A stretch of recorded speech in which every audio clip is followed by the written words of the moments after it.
die for nothing.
intercept.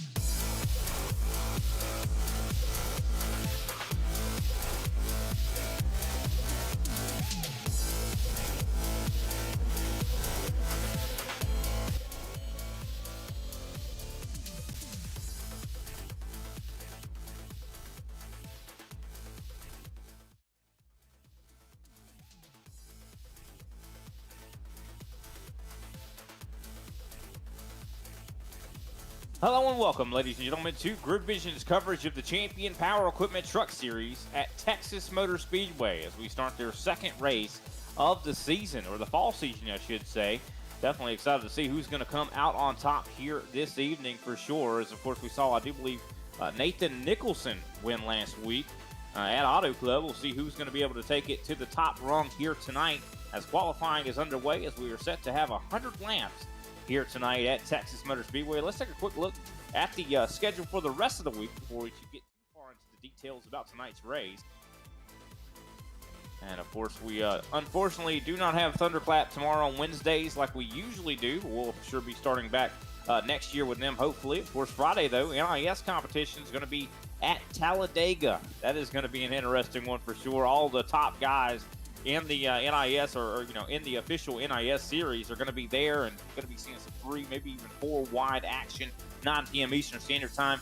Of course, Saturday, nothing going on. Sunday, but we got a doubleheader of racing. Talladega back on the docket there, 12:30 p.m. Eastern Standard Time with Global Racing Truck Series. Darlington going to be later that night with the RGR Series, the Kailu Glass Cup. Definitely excited to see that one for sure. Tune in for that at 9 p.m. And that pretty much rounds out our week of racing. But now time to get into the details of tonight's race. Of course, 100 laps, as I said before. Fuel window is going to be about 48 to 50 laps. 4 sets of tires are going to be down in the pits. We will also have a competition caution on lap 25. Looking at the temperature of the racetrack, not too hot, 81 degrees. So pretty good. But from what I have heard from a lot of the other drivers out there, I kind of talked a little bit to them to see exactly what we should expect on the racetrack here. From what I've been hearing, it's going to be trending towards the loose side, especially in 3 and 4. Of course, these guys are on a fixed setup, so we will probably see tire wear be significant here this evening. Let's take a quick look at, of course, the points here as we get ready to get this thing underway. Of course, Nathan Nicholson, who won last week, is our first-time winner of the fall season. Keegan Sobilo, of course, in second place in the points. Nathan Meyer, third place in the points. Of course, fourth place, James Harris. Fifth place, Mark Math. Sixth place, Mike Wheeler. Seventh place, Robert Wynn. Eighth, Stephen Clegg. Ninth, Sean Boundy. Glad to see him in here from the Thunderclamp guys. 10th place, William Mann Jr. And, of course, that is a look from 1st to 10th there in the points right now. Of course, I didn't really do the introductions because I didn't have many first people to introduce. But, of course, my name is Brian Britt. I do have Austin Edstrom. He's going to be my co-commentator here tonight. I'm glad to see him step in and step up. Of course, Austin Arbishire down behind the cameras. Austin Edstrom, how are you tonight, man? You ready to see some action here at Texas? Heck yeah, man. I'm definitely ready. Texas is not one of my favorite racetracks, but I think it's pretty fun on iRacing. Have a good time. Nice tight racing. Turns 1 and 2 are really, really flat. Gonna give a lot of opportunities for people to mess up and make a mistake. That turn 2 wall just juts out at you coming down on the backstretch, really crazy. And then it's a really fast turn 3 and 4, where honestly you see just as many mistakes, but it's more side by side. You can really see that top line start to come in at some point, and you see a lot of side by side racing through that corner. So it'll be interesting to see just how many people make those kind of mistakes that take out multiple drivers. And I'm ready to see, what these guys in the Champion Power Equipment Truck Series can do tonight. Yeah, it's definitely going to be curious. And like I said before, a lot of these drivers, I do believe, are going to be getting very loose through 3 and 4. I know even in the cup cars and the trucks, it doesn't seem to matter what vehicle you're driving around this racetrack. 3 and 4 is, I think, the biggest opportunity for you to burn your equipment up. You can go through there faster than I think you should, really. As, of course, it looks like we're going to be ending qualifying, get the starting grid lineup here. That's going to feature Craig Yanzak, the 3-car, going to be starting on the pole. Of course, Nathan Meyer going to be starting in second place. Third place, James Harris says this is his home track, so he's going to be looking to do some really awesome things here tonight. Of course, fourth place, Keegan Sobilo. Fifth place, Sean Boundy. Sixth, Andrew Hale. Seventh, George Young.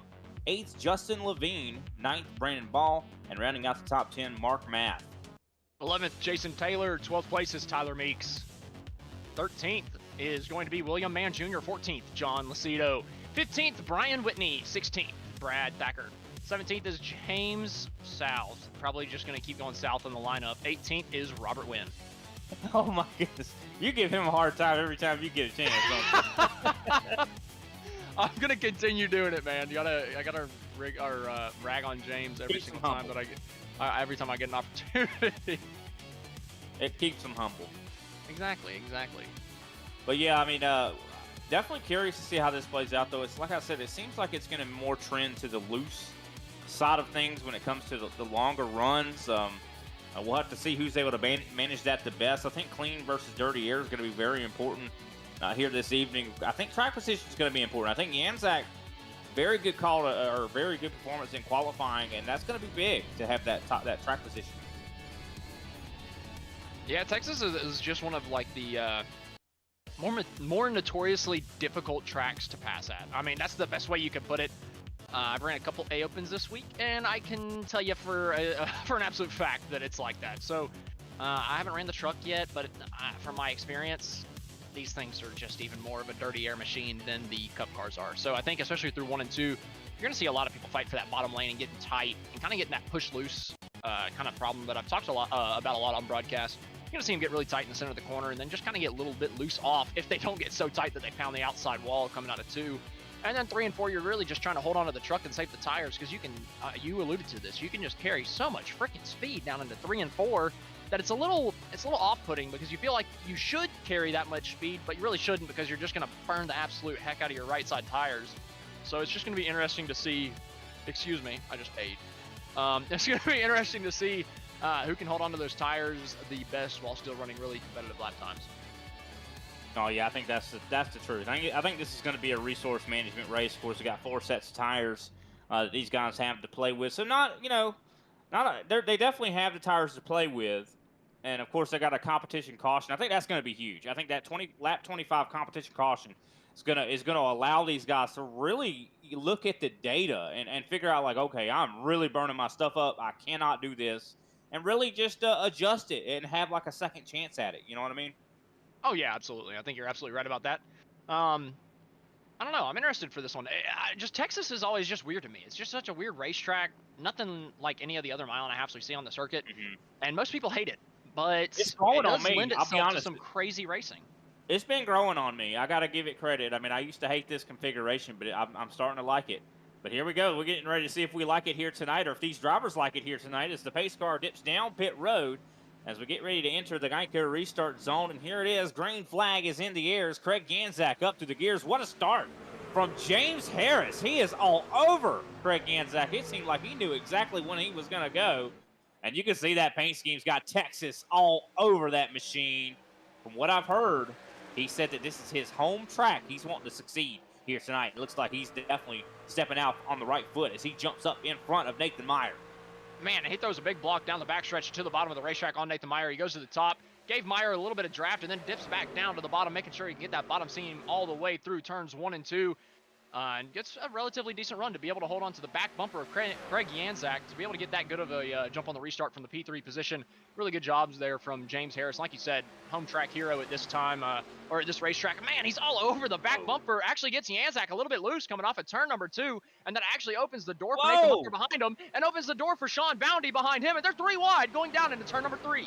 This is just plain awesome racing right here. Sean Bounty. Oh, sideways. He loses that. Catches it, though. What a save. Man, Sean Bounty, I thought he was dead. I thought he was gone. I thought he was dying. He held onto that thing like crazy. He does drop a couple positions, but great job from Sean Bounty holding onto that race car. As actually Justin Levine jumping up from the 8th position all the way to the P4 off the start of this race. Great start from Justin Levine. But, man, look at the race for the lead. Nathan Meyer ducking to the inside of Craig Yanzak. And it looks like he's going to take the position handily as Yanzak just goes way up the racetrack, entering the corner. And now Harris is trying to follow him through. Yeah, I think Yanzak played that with some wisdom there. I don't think he really wants to burn his stuff up, so he kind of just like, go ahead. You want to go ahead? That's fine. I'll just kind of chill out, relax a little bit here. But one thing I've been noticing though from James Harris, he even talked to me about it before the race. He said one of the best strategies here at this racetrack is you get on somebody's door or right on their rear end, and we saw that earlier where he kind of pushes you a little bit more, a little faster than you want to go into the corner. And I think Harris has said, "Hey, I've got that technique perfected. I'm probably going to use that to win this race here tonight." He said, of course, he doesn't want anyone to do it to him, though. Yeah, I think Big moves here. I think that it works especially well in turns 3 and 4. You can just, oh man, look at how he just drove through the middle of 1 and 2. I'll get back to that thought in a second. Harris through 1 and 2. Oh, they're 3 wide, going down into 3. Yanzak makes a crazy bonsai move down into the corner under both Meyer and Harris. And he's actually able to scoop by just barely, but they're still 3 wide coming off at turn number 4. They're going to be able to edge it out to 2 wide as Harris and Yanzak are still side by side for the P1 position going down into turn number 1. They were beating and banging. I mean, this has just been plain old awesome racing right now. Just excitement to the, I mean, my heart is just racing right now. So we see Justin Levine, of course, enter this battle, a 4-way battle, essentially for the lead right now. Yanzak trying to work the bottom. You see Harris trying to work the top. Harris trying to pinch Yanzak down to where he does not get the run he needs. All of these drivers have got to be burning their stuff up. We're already seeing about a two-tenths of a second of a fall off, but we're only on lap 6. I mean, these guys are acting wild and crazy, and I just love it. Man, Harris just puts that left side of his truck on the door of the 3 of Yanzak every single time through the middle of these corners. Watch him go down into 3, gives him a wide berth so that he can kind of cut it down, and then he just puts it right on his door in the middle of the corner, not giving the 3 much room to be able to unwind that wheel coming off the corner, and they almost make contact again off of 4. They've made contact 3 or 4 times over the last couple of laps, and that's actually bringing a couple more competitors back into the fray. We see Justin Levine all the way up to 3rd, Nathan Meyer in 4th, and Sean Bounty is recovered now to the outside of Nathan Meyer for the P4 spot. Yeah, that's crazy to see Sean Bounty, after being literally sideways, able to work his way back up into this fight for the lead. Now, keep in mind, I know you weren't here last night, but we saw the champion or the Grid Vision Super Speedway Series run last night, and Craig Yanzak and James Harris were racing each other incredibly hard last night. Would not be surprised to see some of that spilling over here to Texas tonight. But whenever you get 2 talented drivers that can make a little bit of door contact and not get so pissed off, not get so frustrated, and not lose their cool, it becomes an absolute hell of a race, as we've seen through the first, 9 laps of this race so far. Looks like Harris is trying to get back to the inside, but he's in that side-by-side battle with Justin Levine. Oh, man, that dirty air's kind of hurting the 55 of Harris just a bit as the 3 now unwinds the wheel, comes back to the outside. It looks like a super speedway race with the way he's blocking both lanes coming off the corner, but Levine still on the hard charge up from 8th. Looks like they might be 3 wide in the middle of 1 and 2. It's going to be that way. Yanzak stuck in the middle now as the 55 has the run off the bottom of the racetrack, but they're still going to come off 3 wide down the backstretch. This is just plain awesome, and they're still 3 wide coming into turn number 3. Of course, this is bringing 6th place on back into the fight as well. You see Keegan Sabilo in the backdrop starting to catch up to this group. The more they race, the more the rest of the field is going to come into this as well. Oh! And there's another big move from Yanzak. Look at him go. And they almost get 3 wide again. Levine went way too wide in 3 and 4 and was able to give the lead to Harris, as Harris had an absolutely amazing corner. But then Yanzak got the run off of turn number 4 and was able to dive at the end of the first dog leg. Harris trying to get under him going into 3, gives him a little bit of a bumper going down into the corner. Both drivers able to hang on to it, though, going down into turn number 3. But that's going to give Levine another chance to get a run coming out of 4s. He's now looking to the outside of James Harris coming off the corner. This racetrack has featured so many blocks. I have seen blocking more contact there with Harris and Yanzak. Yanzak somehow able to keep that truck going straight after the contact. But this track has been all about blocking. I mean, this has been utterly insane. That's why this track has really been starting to grow on me, especially calling these races, because they have been nothing but exciting. Man, I thought Levine was going to have the preferred groove under the 55 of Harris for that 2nd place position, but he just got edged out. Maybe just, let off the throttle a little bit too much going down to the corner, trying to save that right front tire just a little bit. But look at the 55. He gets a huge dive down into turn 1, able to put it to the inside of Yanzak. Oh, but he's tight. He's tight. He's moving up into the left rear quarter panel of the 3. Just a little bit of a nudge coming off the corner. Both of them go up the track, keep it off the wall, and still in 1st and 2nd position. Yanzak and Harris just fighting it out lap after lap. I'd keep an eye on the 77 of Sabilo. He is really starting to make moves right now. I think he's been kind of saving his tires. Last time by, he was faster by about a 10th than the rest of these drivers. He's now entered the top 5, just got by Sean Bounty. Of course, Bounty, I think, is starting to struggle. I think that sideways spell that he had earlier is starting to really catch up with him, though, but Sabilo on the move. Yeah, and somebody on the move, but the wrong way. That's Justin Levine dropping all the way back to the 5th place spot. We saw him side by side, 3 wide for the lead not too long ago, but now he's fallen back to 5th, trying to get back to the inside of Nathan Meyer for that 4th place position. But just a rough couple laps there for the Grid Vision car there. Justin Levine, he gets just a little twitchy there too on the bottom of Sabilo, but looks like he's able to hold on to it and trying to keep that 4th place position. But man, guys, the race for the lead, I mean, they have not gotten with like outside of a 1/10 of a second from each other this entire race. I mean, holy hell, I don't understand what is going on between Janczak and Harris and how neither one of them have blown the right front tire off of these cars yet at this point, because they are pushing like it is the last lap every single lap, and it looks like Janczak finally gets just a little bit of breathing space through 3 and 4, but they're still not even a car width apart.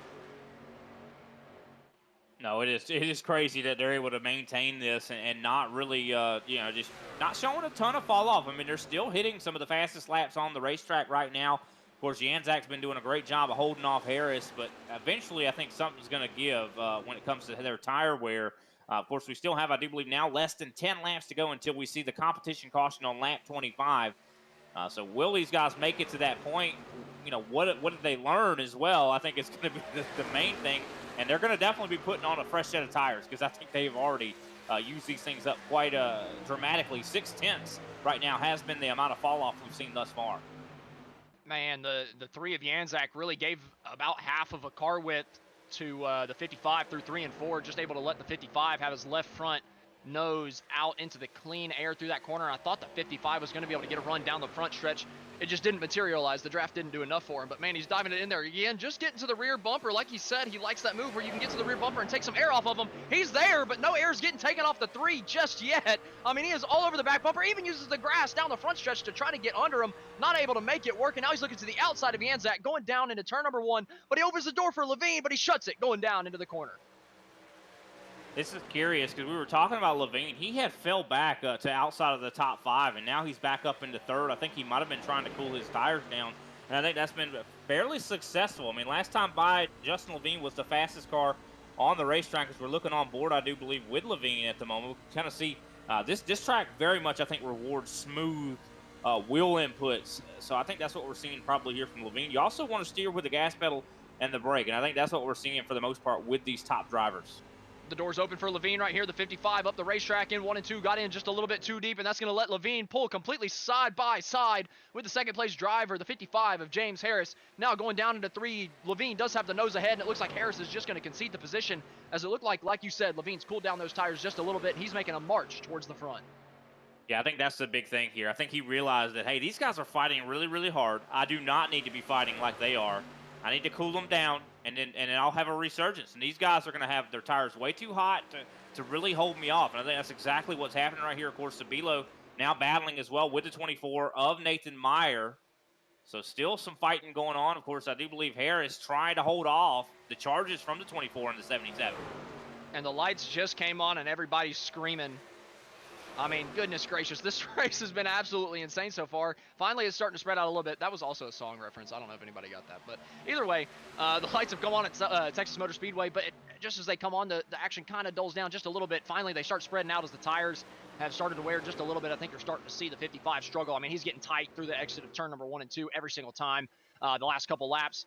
And it's just kind of dropping him through the field a little bit. I think he was stuck in that dirty air behind the race leader, Craig Janczak, just a little bit too much. As you can see him just a little sideways through 3 and 4, too. That's going to open up the door for Nathan Meyer on the outside, trying to make that momentum work as Levine's still trying to reel in our race leader of Janczak, but they're still side by side for 3rd. Well, I think another thing that was really hurting James Harris as well is he ran that top side quite a bit whenever he was battling Craig Janczak, and I think that might have had something to do why his tires got a little bit more heated. I mean, of course, running that middle to top groove here at Texas is not really recommended. This is kind of a bottom groove type racetrack, so you want to try to run right around that white line, and I think Janczak was successfully doing that.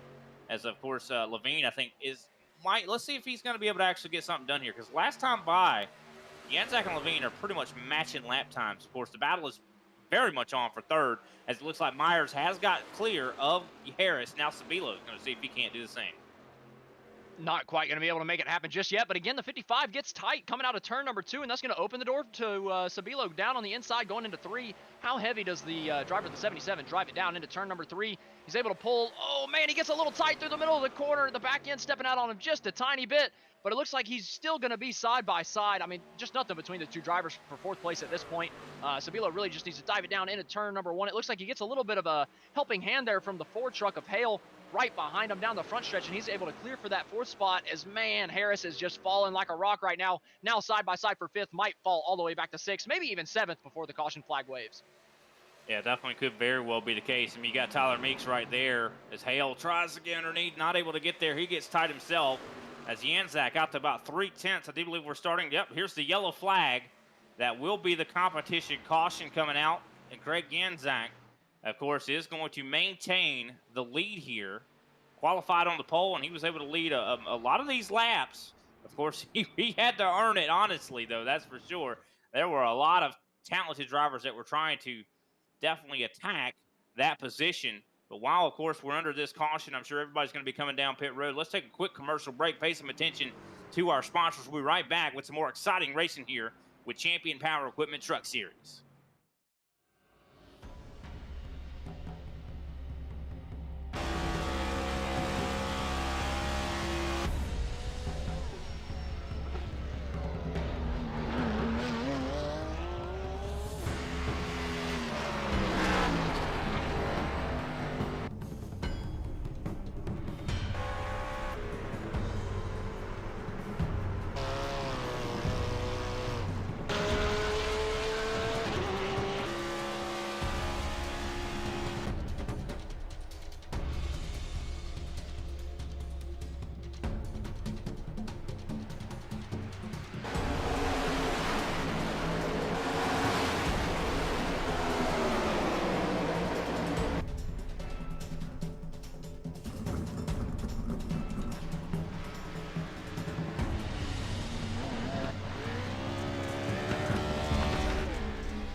Racing isn't easy, but experiencing it is.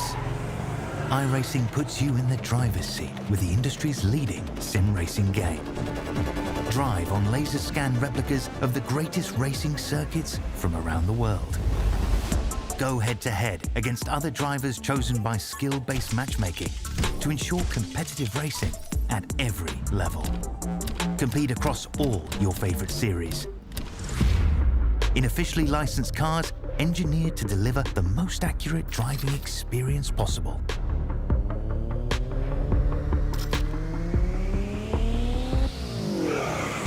Join a race or host your own with players from across the globe. Race against the computer or in a league with friends. Feel the thrill behind the wheel. Visit iRacing.com.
Welcome back, ladies and gentlemen, to Grid Vision's coverage of the Champion Power Equipment Truck Series. Of course, my name is Brian Britt. I have Austin Edstrom as my co-commentator. Green flag is getting ready to fly once again as the pace car dips down pit road as we just completed our competition caution. And here we go, Craig Janzak going to be going up through the gears. Now, of course, while we're in side-by-side, I noticed Justin Levine peeled down pit road a second time Not exactly sure what that was about. Could have been a strategy call, but we see a lot of battling, some contact there in the mid-pack. I do believe that was between Tyler Meeks and the 30 of Brian Whitney. Haven't talked about that guy tonight yet. Man, we have had crazy racing all throughout the first 25 laps of this race. As the tires wore off, the field was starting to spread out just a little bit last time. Oh, man, further back in the pack, just a little bit of contact going into 3, but I wouldn't be surprised here to see Nathan Meyer be able to get the draft from Craig Yanzak and be able to make a run on him pretty soon. It just seems like the lead car's a little bit of a sit and duck on the new tires to where you can just kind of get side by side with them using the draft as long as you can. I mean, you're going to abuse your tires to get up to them, but, you know, if you can get that lead and then the tires start falling off, it just seems like that would be the most beneficial thing. You saw that from Yanzak. I think Levine had a little bit better tires than Yanzak, but Yanzak had the complete clean air on the end of that last run, was able to hold on to the lead until the competition caution flew. So I think that's just kind of what we're seeing. I think Nathan Meyer's trying to do whatever he can to get up to Craig Yanzak already. But, I mean, honestly, he's fallen back a little bit over the course of the first couple laps here. Maybe he's just saving his tires a little bit and trying to hope that the 3 car of Yanzak just burns him up a little bit. I think that Meyer had started falling back just a little bit in terms of the distance from the race leader. But he was still, you know, in the top 3-4 of the drivers out here tonight. But I think he's just doing a little bit better job here. I think they were just racing a little bit too hard there on that first stint, and everybody's kind of thinking, okay, we need to save our tires for a longer run this time. Yeah, this is kind of interesting to see. This is about one of the biggest gaps I think we've seen really for the lead. I mean, Craig Yanzak's pulling away to over 3/10 right now on Meyer. So this could be a mistake as we see almost 3 wide further back as Andrew Hale trying to hold off Brian Whitney. And I do believe you see William Mann Jr. and Tyler Meeks all right there. You could throw a blanket over these guys as Meeks gets really close to touching Whitney there. Oh, man, a little bit of slow in the corner there was, I do believe Keegan Sobilo almost had some contact there with Andrew Hale. I mean, still just tough racing from everybody about 4th on back, even though the front 2 have kind of distanced themselves, and even the 3rd place driver of Harris is able to clear the pack behind him. It's still a hornet's nest behind him as the 7 gets down to the inside. That's Meeks on the inside of Hale for about the 5th place position, trying to take that spot from him going down the backstretch. Looks like the 4 truck is going to have a little bit more momentum going down into 3, but the 7's got the preferred groove on this next corner. How deep does the 4 drive? Oh, man, the 4 drives it in crazy deep, cuts off the nose of the 7 going down to the corner. Then gets a little bit loose and gets a bump from the 29. Who is that in the 29? Man coming up to give him a shot coming off of turn number 4, and now the 4 is looking to the outside of Sabilo for the 4th place. I mean, this is looking like a wreck could break off at any moment. Just the way this is looking right now. I mean, William Mann Jr. is almost bump drafting the 4 through the corner here. I mean, these guys are looking like they're at a super speedway here at Texas. I mean, are we at Texas? Is that where we're at? I mean, it doesn't seem like it, that's for sure. It looks like Hale does get clear of Sabilo, and he takes William Mann Jr. with him. So William Mann Jr. for the first time up into the top 5. Good on him. Well, I've heard rumors they might be turning Texas into a super speedway, so we might get we might get Atlanta version 2 here in a couple of years. Yeah, that might be a little scary, but honestly, this track seems pretty freaking scary as it is right now, just with how packed up the middle portion of the pack is. I mean, we saw it for the race lead on the last run, but now it's turning into a mid-pack battle at this point, and you got to think Justin Levine might be kicking himself for his little strategy call that he did coming down pit road that second time. I don't think he can make it on gas from coming down a second time, so I'm very, very confused at Levine's strategy here. Maybe he's just thinking he's going to bide his time, but I'd rather be biding my time from second place and saving my tires from up there rather than having to pick through the field. So I'm still kind of questioning Levine's call there to fall back to the back of the pack. No, I'm definitely right there with you. Of course, Sean Bounty working his way up to 6th place. I really don't understand, because just considering, you know, a little bit of a refresher course, 48 to 50 laps is the fuel window. So you can make it on one stop from here no matter what, you know. So I just don't really understand the thought process, but maybe he knows something that we don't, or maybe he just rolled the dice and thought he would shake it up. Of course, the race for the lead is getting a little bit closer, though. Craig Yanzak has gotten caught by Nathan Meyer, as well as Harris is caught up to the rear end. So we see a 3-car battle essentially for the lead. I think this is going to start to get a little bit more exciting up here in the front. Yeah, Myers just kind of reeled in that gap to Yanzak. Now they're coming off of turn 4. Looked like Harris was going to be right there with them as well, but he just kind of fell back through 3 and 4. Wasn't able to kind of keep up the same momentum as the front 2 drivers, but he dives it in deep into turn number 1, makes up a little bit of that gap on Nathan Meyer, and they're still going to come out 1, 2, 3 in the same order coming out of 2. we've had so much excitement that I really haven't been able to talk about, of course, the series sponsor here, Champion Power Equipment. Of course, if you're looking for reliable and high-performance power equipment to help you tackle any job, look no further than Champion Power Equipment. Whether you need a portable generator, pressure washer, or any other power tool, Champion has you covered with top-of-the-line products at affordable prices. And as a proud sponsor of the Champion Power Equipment Truck Series, they're excited to bring you even more power and performance on and off the track. Visit championpowerequipment.com today to learn more. And can't neglect them, even though we're having so much excitement on the racetrack, Austin. Yeah, no kidding. I mean, you gotta give them props. Sorry, you gotta give them props for putting on this show out here tonight and allowing these drivers to come out here and get broadcasted to show their talents, just to show exactly what they can do up towards the front of this field.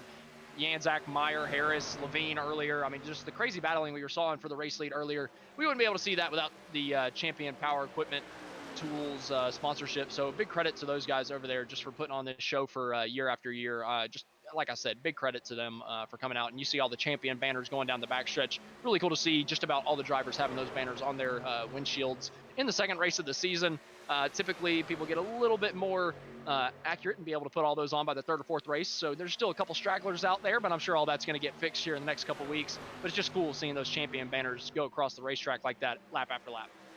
We were talking about a driver that had made a little bit of an odd choice on strategy. Well, Justin Levine has been kind of cutting his way through the field here. He's now up to 9th place. Just got by George Young, so would not be surprised to see him catch up possibly to Sabilo and maybe make a run for those positions. But, of course, top three right now kind of slowing down a lot more than I suspected they would. Last time by, they were about a 10th slower than fourth on back, which is kind of interesting to say the least. Of course, that being Andrew Hale in that fourth place position. So we are starting to see a little bit more of an accordion effect. These guys are all coming back together again, and that's kind of what we've seen all night at Texas.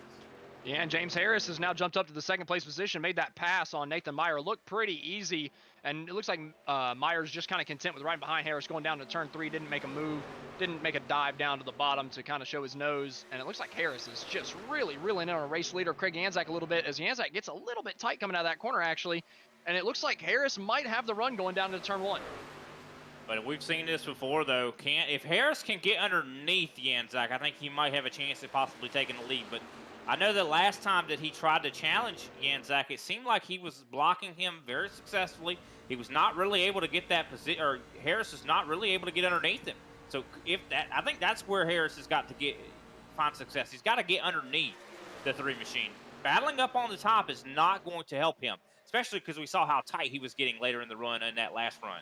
Well, he's not taking your advice. He's to the outside of Janczak going down into turn number 1. Janczak gives him room, and the 55 really lets out, and just it looks like he's going to try the undercut coming off of turn number 2, but Janczak does a good job holding that bottom line. He's committed to the bottom. He does not want to give that to the 55. The 55's got his right rear quarter panel going down the backstretch, though, and they're going to be just about side by side going down into turn number 3. Can the 55 hold it around the outside of Craig Janczak this time around? He was not able to do it on that first run, and it doesn't look like he's going to be able to do it here. He's still to the outside, but he doesn't really have the run. Let's see what he does going down into turn 1. Yeah, I think this is Craig Janczak's pretty much he's setting a trap for the 55, and the 55's falling right into it.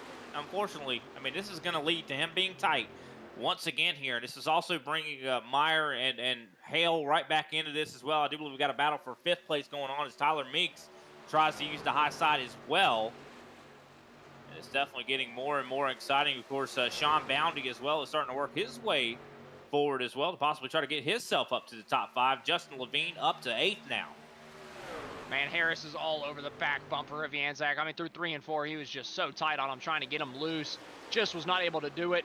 And it looks like Harris is going to get a little tight in the dirty air, not able to hold the momentum that he wants coming off at turn number 2. And he's just going to have to still settle for that second place position. And he's doing a really good job, but I just feel like he might be killing those fronts too much, riding right in the dirty air and pushing to get past Janczak at this point. I think that he really just needs to save those tires and hope and pray that he can do it on a longer run. Yeah, and you can just tell just how desperate, though, that Harris is wanting to win this race. I mean, he's got Texas all over that race car, home track. He really wants to get it done here. I think he's been somewhat on a little bit of a drought when it comes to wins here in the Champion Power Equipment Truck Series. So I think he's looking to break that streak here tonight to change his luck, of course. Oh, we've got a big problem coming out of turn 2. Caution flag is out. And that was a big accident. I do believe Mark Math involved. You can see somebody's fender rolling down the down the backstretch.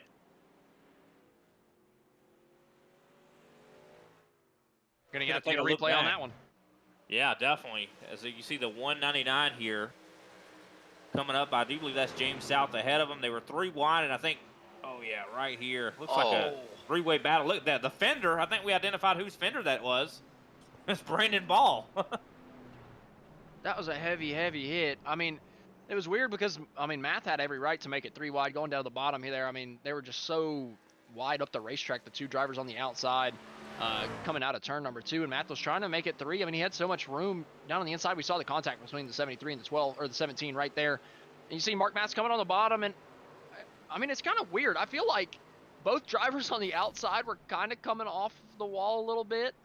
I don't know. That was weird. I don't really know what to say about that one. They were all just Oh. kind of fighting for the same bit of room, but I mean, there was plenty of room for everybody to give. It just looked like the 17 didn't want to give room down to Mark Math, and the 73 on the top didn't want to give room to the 17. Well, yeah, what I think kind of led to this was you saw the 73 kind of get into the rear end of the 17 and got him loose. He was able to save it, and then Math just came in and unfortunately got involved. You see right there, the 73 had got the 17 loose right here, and then Math came up, and I think the 17 was still loose. I don't think he really had a whole lot of control of his vehicle, to be honest with you. I mean, you might be right. That was just I don't know, just a weird accident. We're gonna have to see who wins the race off pit road. Oh, it might be the 55. It looked like James Harris might have won that race off pit road. It was super close. We're gonna have to wait for them to get past the blue cone so one of them can pass the other. But I thought that the 55 beat him out.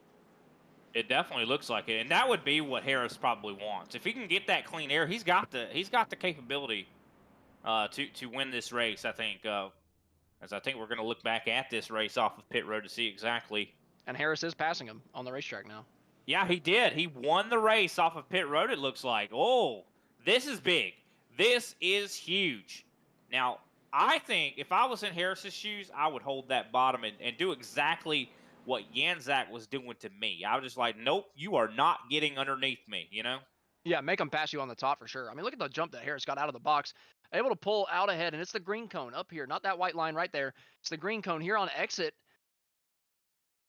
Oh, man, Janzak was trying to speed to get back ahead of him, but hit the brakes right before he thought he had the position, but he had to drop back down to the pit road speed and maybe just hit the brake a little bit too hard. I mean, I think Harris won that out by about he had to have won that by maybe 1,000th or 2,000ths of a second. That was unbelievably close.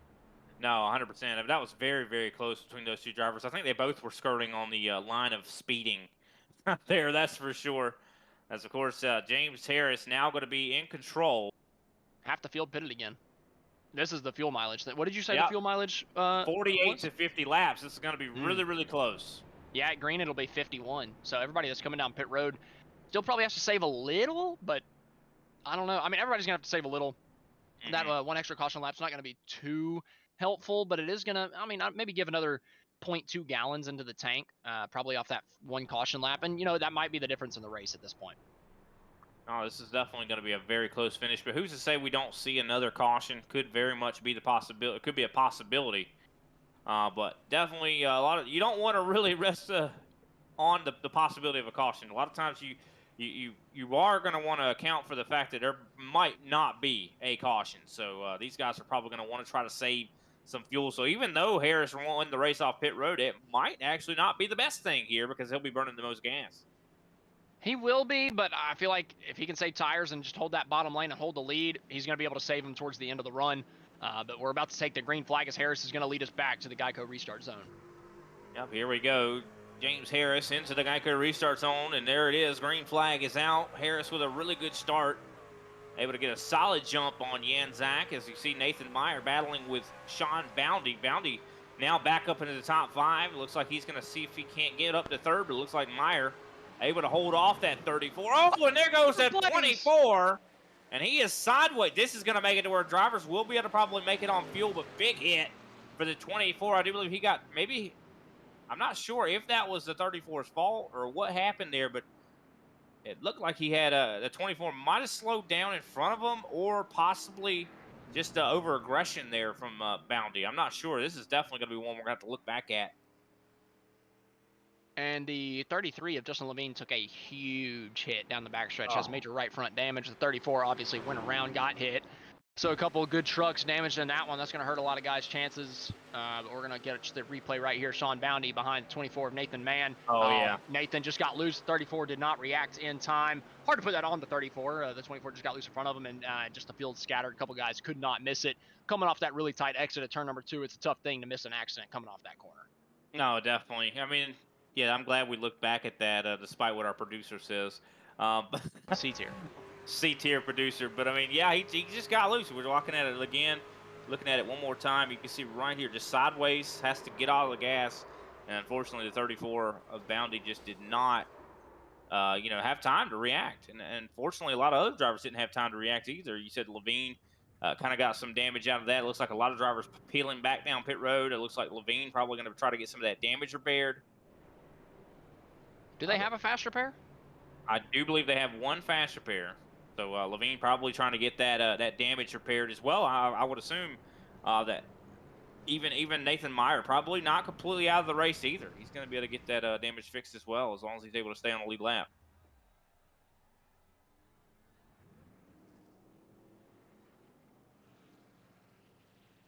Of course, James Harris, though, staying out along with Craig Ganzak, Sean Bounty, Brian Whitney, Andrew Hale. So a lot of drivers electing to stay out here. While we do have a moment, I want to give a shout out to, of course, one of the sponsors here with the Champion Power Equipment Truck Series, that being Green Mountain Grill. Of course, we all love barbecue. I know I sure do, making me hungry even just thinking about it. Green Mountain pellet grills are the top of the line quality grills for all of your grilling needs. GMG offers the highest quality dry rubs, sauces, and pellets as well, but not at the highest price. Customers enjoy the best possible grilling experience without breaking the bank. Visit either one of their 1,000 locations across the U.S. or visit them at greenmountaingrills.com for online purchases, recipes, and much more. Man, you're getting hungry at 9:30 at night. Better watch those calories, my guy, especially this late. Oh, my word. Hey, man, it's never a bad time for barbecue. I might have to agree with you on that one. Mr. South Carolina over here, isn't a great time for barbecue. I tell you what, man, I could eat barbecue all day. That's what I'm telling you. And here comes, I do believe, what's that? Pace car lights are still on. I thought they were going to be going out that time. It looks like we got one more lap to think about barbecue. Man, now you're making me want to go get food. I'm going to get big. That's right. Well, definitely been an awesome race thus far here. We definitely appreciate everybody out there tuning in. Been loving every bit of it. Of course, make sure you as well tune into our new series on Mondays, the Grip Vision Super Speedways. A lot of these guys that are in this race right here actually compete in that. I love to see that. James Harris and Craig Ganzak were actually battling quite hard last night. Bounty as well was in that series. So we'd love to see even more of our Grip Vision, kind of the people that we cover join that series as well. I mean, it's just been so much fun to kind of have our own league and to just really cut loose out there. I wish I could race in it, but, I always got to call races. Tough to be the life of a broadcaster. Very tough. Just a bunch of talking, not a lot of racing. So sad. It is. I mean, I don't know if I'd want to race much if I had a 1700 I rating, but, I don't have a 1700 I rating. My I rating's now above 2000. Thank you. Oh, my goodness. We need to throw a party. Getting tired of all this. I mean, this is just a hostile workplace right here. I'm gonna go to the Team Watson Discord and tell everybody we're throwing a party. No. Brian Britt's at 2,000 I rating, boys. That's what I'm talking about. We're throwing a party. Well, pace car lights are out. We're getting ready to get this thing underway. James Harris, of course, going to be in control of the field once again. Probably didn't burn his tires up too much there with that restart. And definitely still a question mark, though, on if these guys can make it to the end on gas. I would say that they can, just considering because they've been under caution here. That's a very valid way to save gas. Yeah, but I'm a little interested because Levine's come down 4 times under this caution just to top off with fuel. So maybe not. I don't know. It'll be close. Yeah, I mean, it's definitely curious. I mean, it's not like he's fixing damage. He had that fast repair, so I'm a little confused off of that. That's right. I mean, and Justin's very smart racer. I mean, he knows what he's doing, and I don't think he'd just be peeling off down pit road for no reason. But then again, he did it earlier, so I don't know. Yeah, it's not like he's James South.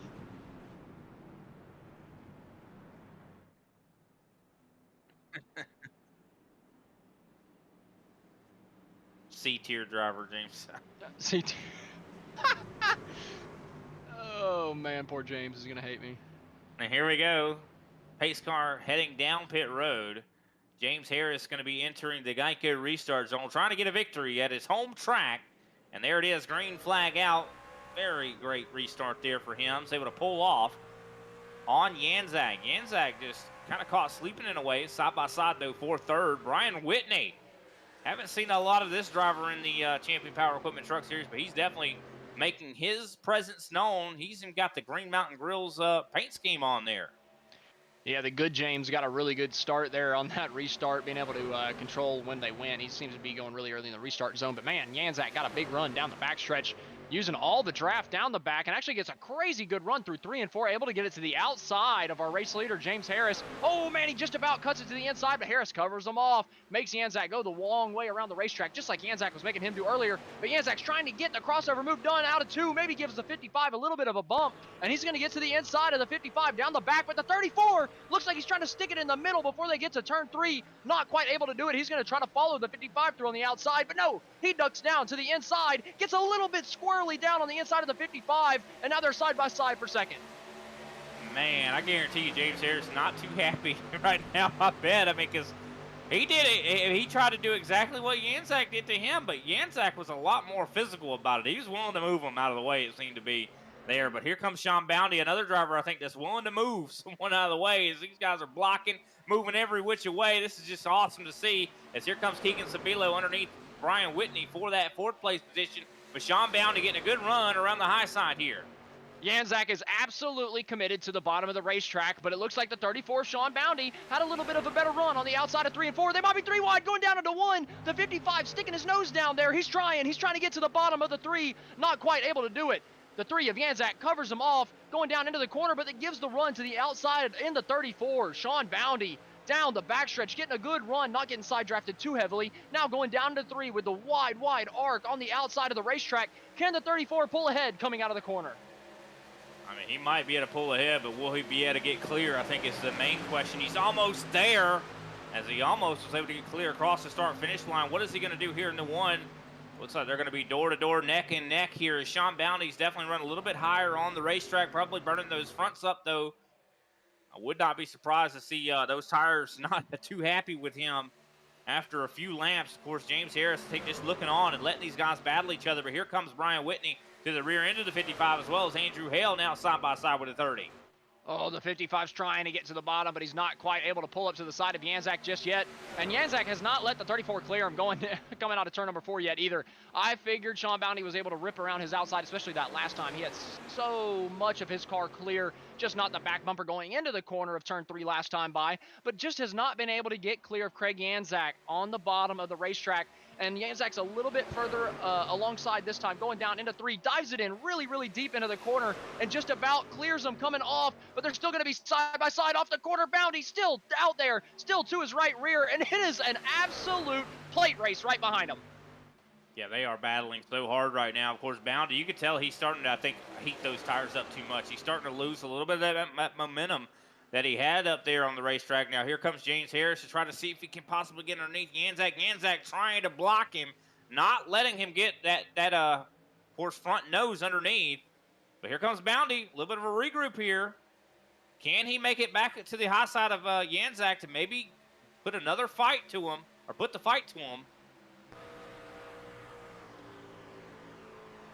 Janzak right now in control as he's in 1 and 2. You see Harris back up to the back bumper, a little bit tight out of turn 2 as Hale tries to get to the top side of him. As well as Brian Whitney trying to take him 3 wide. We've been side by side for the race lead for 5 laps. I mean, ever since the restart, they've been side by side. Nobody willing to give an inch. and everybody willing to take a mile. I mean, my goodness, these guys are going absolutely insane up towards the front of the field. And you got to think James Harris is kicking himself. He's like, man, if I could just get a little run, I'd love to put these guys 3 wide, get myself down on the bottom of the racetrack and just clear them both. But he just hasn't been able to do it quite yet, as they're still door to door coming off of 2. Oh, Yanzak gets a little tight, then a little loose coming off of turn 2. Now Harris is in his back bumper going down the back. I can't quite tell if Bounty's clear, but it's going to be close. But Yanzak dives it down into turn 3 to make sure that he does not get cleared going down into the corner. Yeah, I'm surprised Yanzak kept control of that. He seems like he's starting to trend to that tighter side, as we still got a long way to go in this race. So if he's already starting to show that condition, could it continue to get worse? Of course, he has so far. I do believe he's going to get somewhat clear of Bounty here for the lead. Bounty, wow. Oh, some more contact as Bounty gets into his rear. Probably doesn't have, he almost had his nose cut off by Yanzak there. That actually gave Yanzak a boost down the backstretch. Yanzak just kind of cleared himself across the nose of Bounty coming off of turn number 2. He said, screw it, I'm tired of getting pinched down to the bottom. I need the entire racetrack. And he just kind of took it from Bounty. Bounty had the better run coming off the corner, but wasn't able to do anything with it because the 3 just kind of shoved his rear bumper right up into his nose. And now they're side by side for second. Can Harris clear the 34 of Bounty any quicker than the 3 of Yanzak did? If he does, you might see another race for the lead here pretty soon. And we're already seeing, I think, the 3 wide here as we see Keegan Sabilo jumps to the bottom here of Andrew Hale and William Mann Jr. Not quite able to get there. Hale closes the door. As now Yanzak doing what he did earlier, kind of played the Pied Piper. He goes to the top, he goes to the bottom, gives these guys some draft to try to keep them side by side behind him. But this could open the door possibly for Harris. Harris connected with the back bumper of the 3, tries to physically move him out of the way. And it looks like Harris might have the advantage here as he takes the lead. Yeah, he saw Yanzak give him the bumper not too long ago on the restart to take the lead from him. Oh, man, big wreck coming out of turn number 4. The 4 gets spun sideways and goes hard into the 34 of Sean Bounty, and they all get collected into the outside wall. Multiple drivers involved. Big accident on the front stretch here. I think pretty much the only few drivers able to really stay out of this wreck. Sean Bounty doesn't look like he's gotten too much damage out of this. We're definitely going to have to take a look back at this one, of course. I think the 4 probably got some of the worst of it. And Andrew Hale even comes up to Bounty, probably showing a little bit of displeasure here as we take another look at this. And actually was contact between William Mann Jr. and the 4 of Andrew Hale that led to this. Oh, a big hit from Hale. Hale gets hit a bunch of times there. And just a lot of damage. Even though the damage doesn't look severe on a lot of these drivers, they hit really hard. So you really need to pay attention to the 29 of William Mann Jr. Watch the 34 in front of him, too. Watch how the 34 of Sean Bounty tracks up out of the groove coming out of the corner. He goes to the wall like you would expect to do coming out of a corner on a 1.5 miles. And the 29 does not use all the racetrack and just kind of gets into the right rear of the 4. You got to expect to come off the corner at some point. And I just think that William Mann held too tight of a wheel on the outside there and didn't give the 4 enough room coming out of the corner. Like I said, you got to expect that you got to track out of the corner at some point coming out of these tight corners on a 1.5 miles. And it just looked like the 29 didn't do that there. What a great camera shot there from our producer, Austin Derbyshire, showing it to us in slow-mo so we could really see just the severity of these collisions that were out there on the track. Of course, I do believe Sean Bounty, Hale, they should have had a faster pair still left over. But while we have a moment, let's take a quick step away. We'll pay some more attention to our sponsors. We'll be right back.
Racing isn't easy, but experiencing it is. iRacing puts you in the driver's seat with the industry's leading sim racing game. Drive on laser scan replicas of the greatest racing circuits from around the world. Go head-to-head against other drivers chosen by skill-based matchmaking to ensure competitive racing at every level. Compete across all your favorite series. In officially licensed cars, engineered to deliver the most accurate driving experience possible.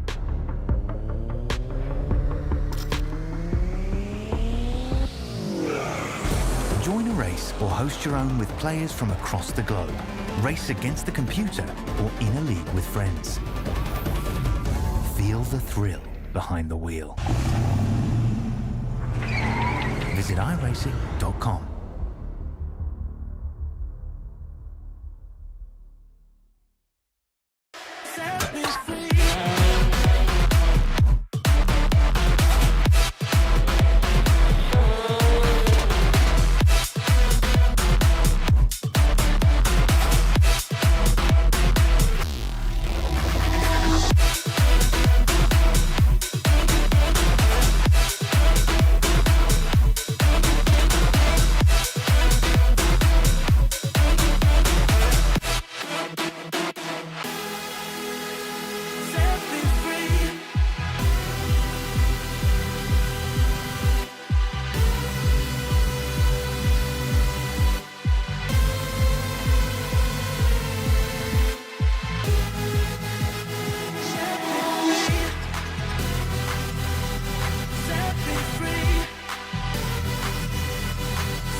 Welcome back, ladies and gentlemen, to Grid Vision's coverage of the Champion Power Equipment Truck Series. Of course, my name is Brian Britt. I have Austin Edstrom as my co-commentator.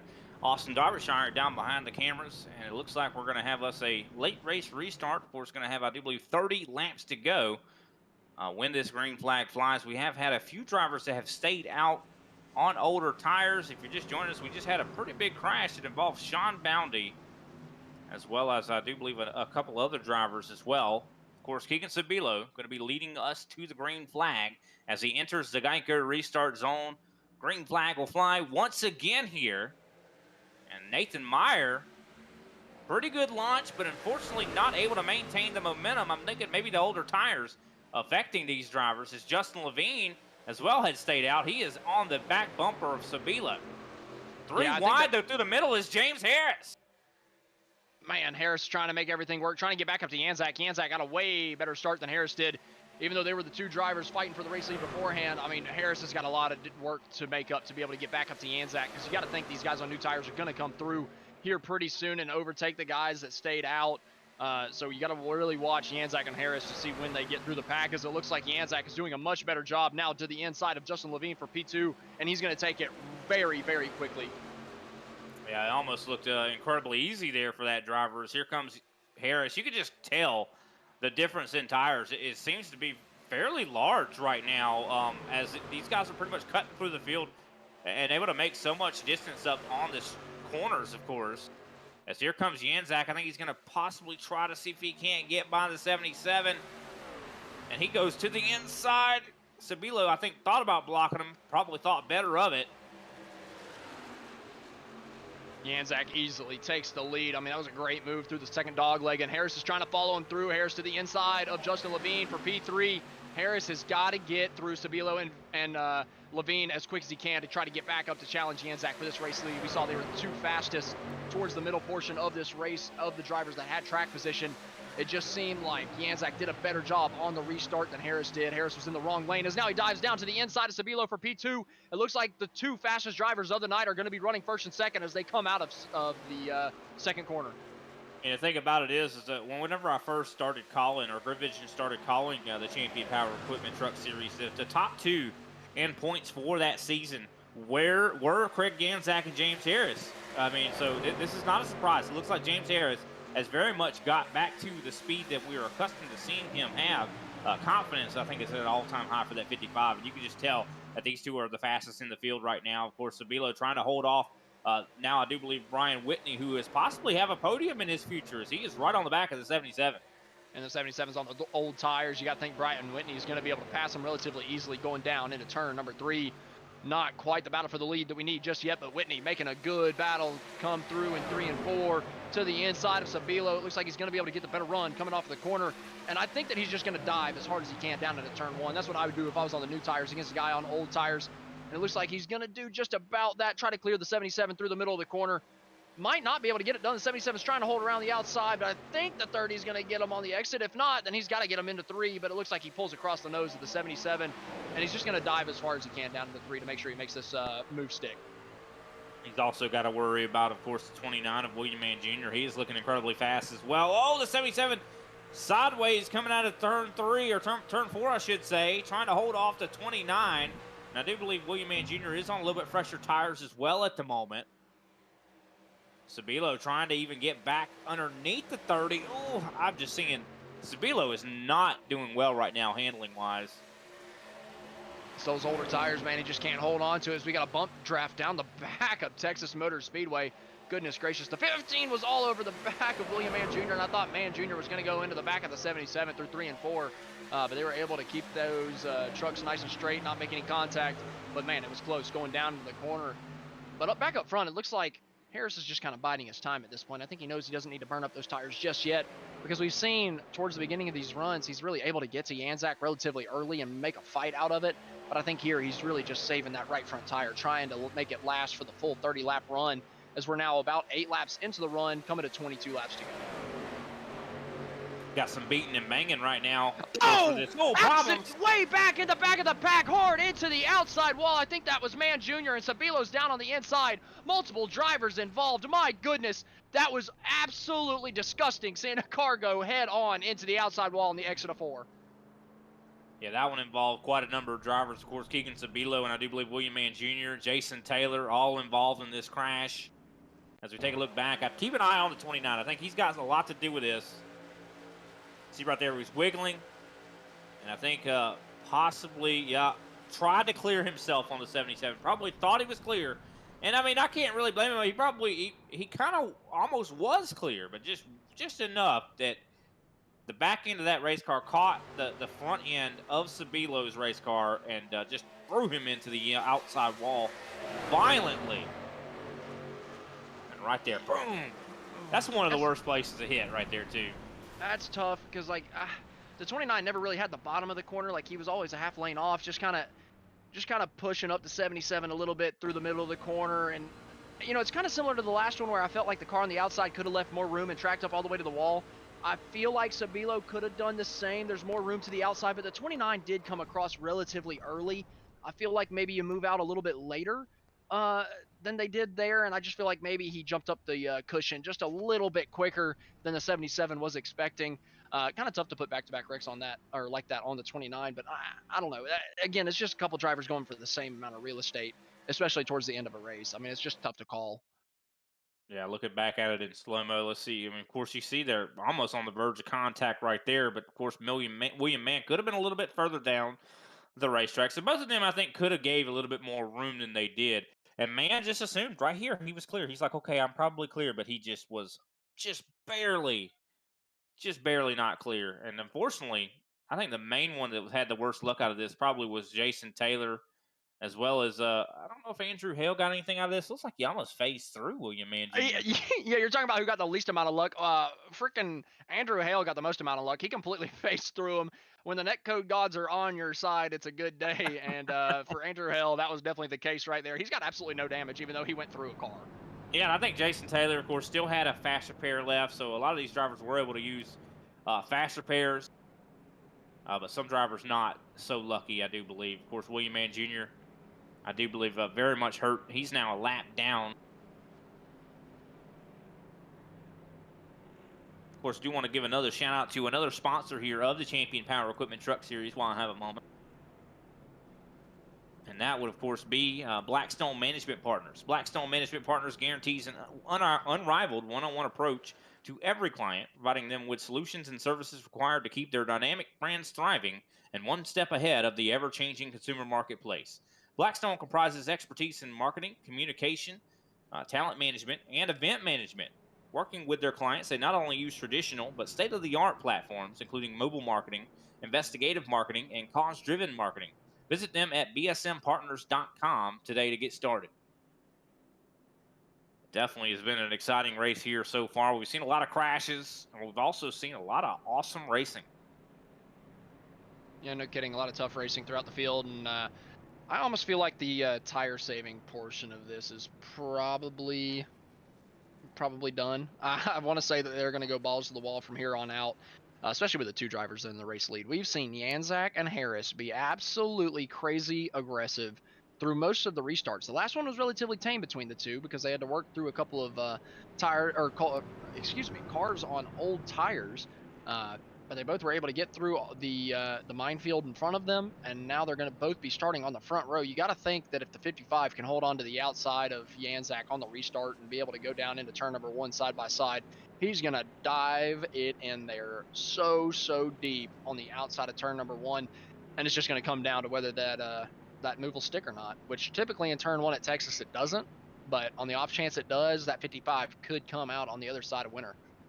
I gotta talk. I gotta kind of make some information known here. The top 6 are on 14-lap old tires right now. Everybody behind them, I do believe Keegan Sabilo and on back are just took a fresh set of tires. I do believe. Now, I might as well say I think that the guys that took tires that last time are probably out of tires now. Now, the top 6 still have a set left. So this is kind of curious on how this is going to play out. Maybe not, though, George Young. George Young has pitted 4 times, and I do believe, I think he's taking tires every time. So this is kind of I don't know, Austin, depending on if we see another caution or not, the guy that's on the freshest tires right now, Keegan Sabilo, he might be our winner if no caution comes out. Now, if we do see another caution and Yanzak and Harris come back down pit road, the shoe will be back on the other foot again.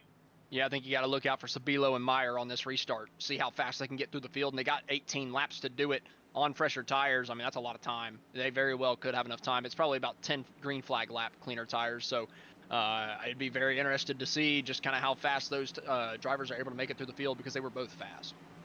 And here we go. Pace car has dipped down pit road as Craig Yanzak has the field in hand. And there it is. Green flag is back out. Oh, a little bit of definitely a hairy start. 3 wide across the start-finish line. It looks like, I do believe, I think someone just did not get going. I'm not sure exactly what happened. We're still 3 wide. Big accident here. As it looks like, I think Hale just got into the wall with Young. And somehow we stay green. Yeah, on the restart, Harris was trying to jump the restart on Yanzak, but looked like he just got going a little bit too quick, so he brake checked to try to make sure that he did not get the black flag, and then he missed a shift on top of that, I think, and that just stacked up the entire outside line and probably caused the incident we saw going down into 1 as they were 3 wide. We're going to have to take a look back on the replay to see exactly what happened on the restart. Yeah, you saw the 55 did not get going, and then down into turn 1, I remember Nathan Meyer was saying something over voice chat. He was not happy, talking about how they were 3 wide. Let's see who makes the mistake going down into the corner. The Ford just kind of came down and didn't give the 24 the room a little bit, I would have to say, and both of those guys and the 48 both go out towards the outside wall. Luckily, we were able to keep it green, but man, Harris has got to be kicking himself at this point. Had a terrible restart, dropped to 3rd, and now he's back to 5th.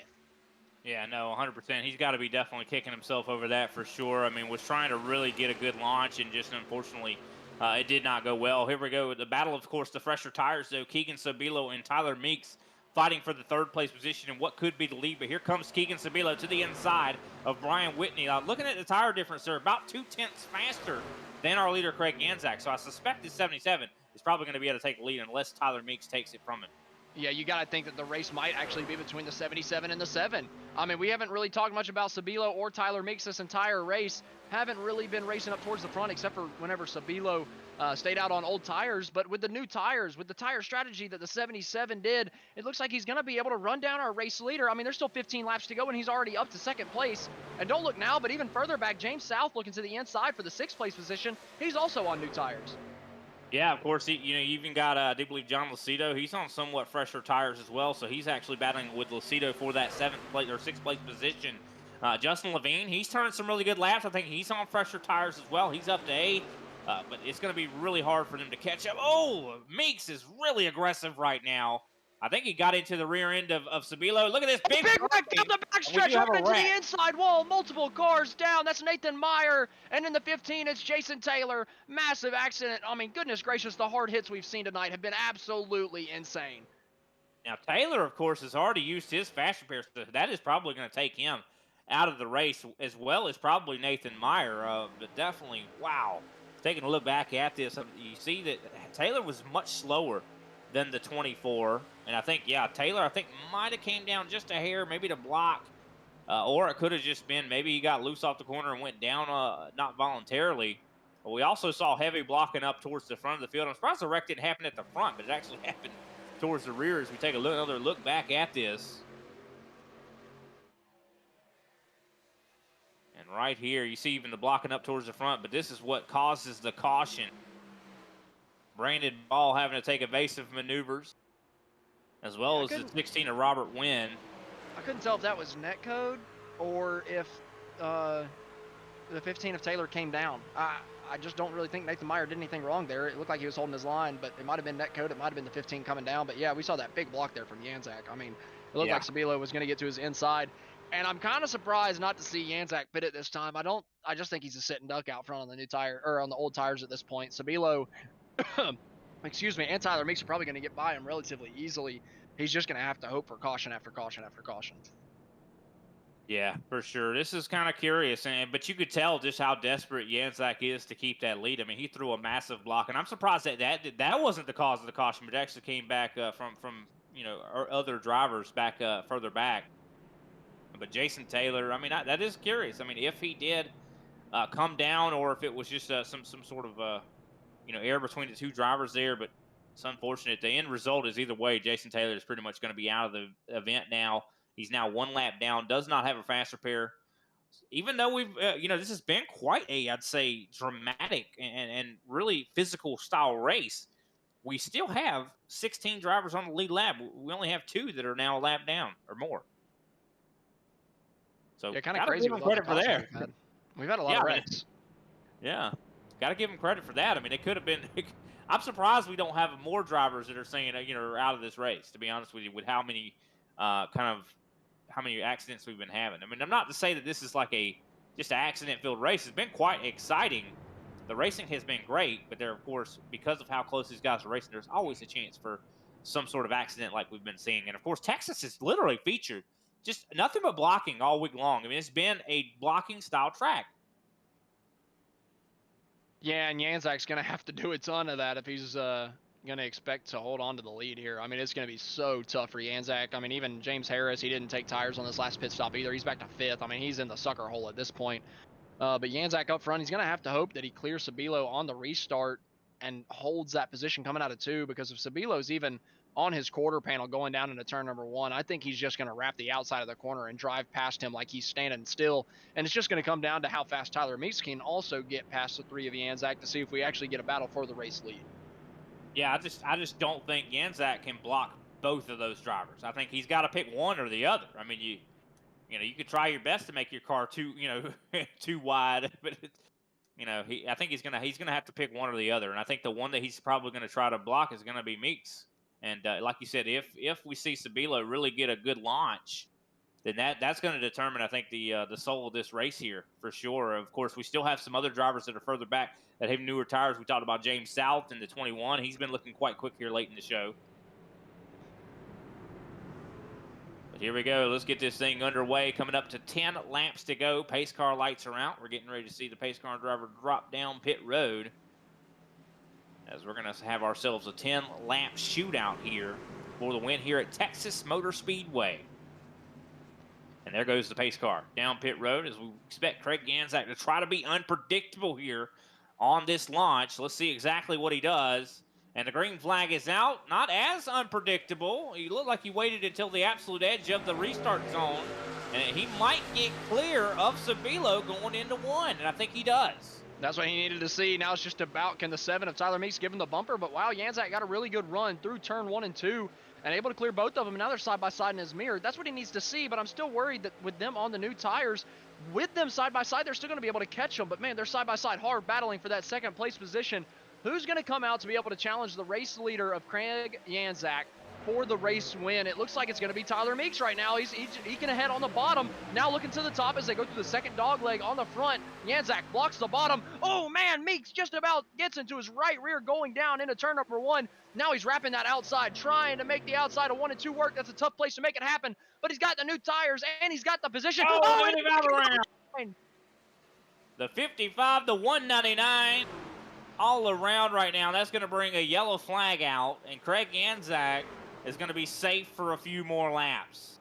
Oh, he was barely safe. I mean, Meeks was there. He almost took the lead from him. I mean, he was side by side to his front wheel well and was just not quite able to get the bumper ahead of the driver of the 3. We're going to have to take a look back to see what happened coming off of turn 2. We're looking at James South on the outside here, 3 wide, coming off the corner. He's on the outside holding it. Oh, man. They it looked like they were almost 4 wide there. Oh, my goodness. And unfortunately for James South, he was an innocent bystander there, but as 2 cars in towards the middle made contact, that was a guy that had been racing for the race lead the entire night. Poor James Harris. I mean, it looked like it was going to be his night at one point. It looks like that's the 30 of Whitney on his outside. But yeah, they get 4 wide off the corner. Whitney comes down just a little bit. I mean, just a little bit. The 30 came down. I mean, it was so minuscule, but it was just enough to get to the right rear of Harris and turn him into the outside. Yeah, I mean, and Harris is moving up as well. So, I mean, it just was a lot of guys going for the same real estate. I mean, they were verging on 4 wide. You can see the 73 of Lucido was getting ready to jump underneath the 55 here, and they both just kind of met in the middle, unfortunately, and South was kind of in the wrong place. The 199 of Mark Matz as well involved in that, but you can just see the damage on the 30 machine, heavy damage on Brian Whitney. Now, of course, we talked about drivers still in the race. Well, we're starting to see these guys run out of fast repairs. Does Yanzak stay out again? I think he's got to have to. I think he has made his bed. Oh, yeah. At this point, you got to stay out and hope. And you saw there he was able to hold on for a lap and a half. So if he can get a caution every single restart after about a lap and a half, then he's got a chance. But still, he'll have to hold on to it for a green-white checkered for a full 2 laps at some point, unless we go through our allotment of GWCs, which I don't see happening. I could definitely see us getting another caution or 2, but I don't think we're going to go through 3 green-white checkers. Yeah, definitely could be the case. But wow, what a race this has been here. I mean, I think we have 3 green-white checkers, if I'm not mistaken. If that's going to be the, could very well happen. I mean, these guys, the way they've been racing here today, I mean, it has been absolutely just nothing but insane. This is going to be one race I'm going to remember for quite some time. I'll tell you that. Yeah, no kidding. I mean, the first little stage of this, the first 25 laps were incredibly entertaining. Everybody kind of calmed down a little bit after that, but then we started getting some wrecks that jumbled up the field, put us on different strategies, and now we really don't know who's going to win the race. We've got a couple heat cycles on the tires now, even for the guys that are on newer tires, so it could even the playing field just a little bit, but you got to think Tyler Meeks still has the advantage over Yanzak, and even Sabilo behind him. I believe Lucido's on new tires too. I know Justin Levine's on new tires, and I know James South is on newer tires, even though he's got some nose damage. So Yanzak's just looking in his mirror thinking, oh my goodness, how did I get in this position where I've got to defend from all of these tires? You're probably wondering how I got here. But yeah, no, he's definitely in kind of a bad spot right now. He's just hoping that he's going to be able to hold these guys off on a short run. I mean, he did a good job on the launch, but then again, he probably, has even been hurting his tires even more here as we've gone on. So we'll have to wait and see how he's going to be able to take, he had to do this. Got to give credit to Tyler Meeks. Has been really, really fast here. Has been, I think, the first half of the race, the first probably 3/4 of the race, we haven't even talked about that 7 car, but he is definitely in the picture here now. And he's been really fast on the short run. I know he's been somewhat known over the last few seasons as being a very, very aggressive driver. And so if anybody can out-aggressive Craig Yanzak, it's probably going to be that 7. Yeah, and I mean, victory lane. I mean, the 7 or the 77, man. I mean, just with them on the new tires, you got to think 77's probably going to get a better jump than the 7, given he's in the restart lane. He's where the control car's going to restart. So you got to think that 77's got a little bit of advantage. But if the 7 can just get a good jump on the restart and hold the outside, he's going to have the advantage coming out of turn 2. Yeah, and it's just so difficult to start from that second place position as well, just depending on what you have equipment wise as well. I know, if you're in VR or if you have triple monitors, a lot of times it's a lot easier to start on that high side in second place. But if you are on a single monitor, that's incredibly difficult to do. You have to even have maybe a button so you can look beside you to see when that driver's going. But it looks like we're going to get the green flag with 4 laps to go here. 4-lap shootout. And I don't think Yanzak can hold him off for that many laps. We'll have to wait and see how this all plays out, though. Pace car lights are out, and we're all set to get back to it. So if you had to pick, who do you have winning the race at this point? I have no clue. I'm going to go Ones with to Levine. watch. Justin Levine. He's one that you can't count out. I just think that he usually is he's on new tires. I mean, Levine, he's a master at driving this race car, so we'll see what he's able to do. Classic grid vision bias right there from Brian Britt. You love to see it.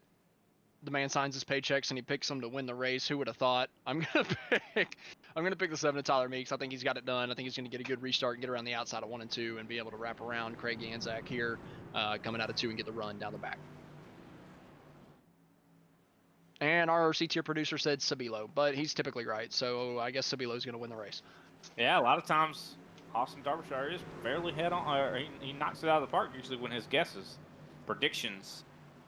Here we go, pace car down pit road as we get ready to enter the Geico restart zone as Craig Yanzak has the restart of his life. Green flag out, and he launches very successfully. And it looks like, I do believe, Meeks trying to hold off Sabilo right now, but Sabilo having a battle with now John Lucido. Yeah, that was a great restart from Yanzak. Now it's just all about how good are those tires on the driver, the number 7. He's got a big gap to the 77.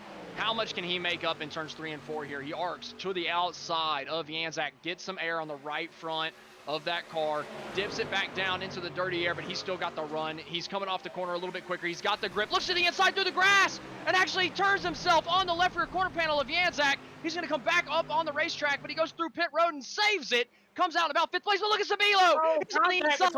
He gets Yanzak, and Justin Levine, Brian Britt's pick, comes down on the inside. He's in P2, but we got an accident further back. Does the caution come out for this incident? We got a really wrecked race car, of course, that being the 7 of Tyler Meeks. Huge damage. As here comes Yanzak versus Levine, door to door. We come 2 to go.